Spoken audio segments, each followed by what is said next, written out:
ایک دفعہ حضرت علی علیہ السلام کے پاس ایک یہودی شخص آیا اور حضرت علی علیہ السلام سے کہنے لگا کہ میں نے آپ سے کچھ سوال کرنا ہے۔ اتنا کہنا تھا کہ حضرت علی علیہ السلام نے فرمایا میں اس سوال کا جواب دوں یا وہ سوال بھی میں ہی بتاؤں۔ اتنے میں اس یہودی نے کہا کہ میں نے سنا ہے کہ آپ مسلمان جب عبادت کرتے ہو تو برے برے خیال آتے ہیں، جبکہ ہم عبادت کرتے ہیں تو ہمیں نہیں آتے۔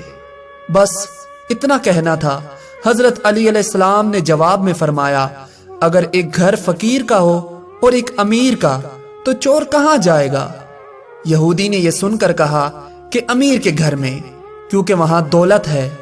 تو حضرت علی علیہ السلام نے کہا تبھی تو شیطان ان کو ستاتا ہے جن کے دل میں اللہ ہو، جن کے دل میں کوئی اللہ ہے ہی نہیں، وہاں شیطان کا کیا کام۔ دوستو آج کی ویڈیو میں اتنا ہی۔ اگر ویڈیو پسند آئی ہو تو اسے لائک کریں، شیئر کریں اور اس چینل کو سبسکرائب کر کے بیل آئیکن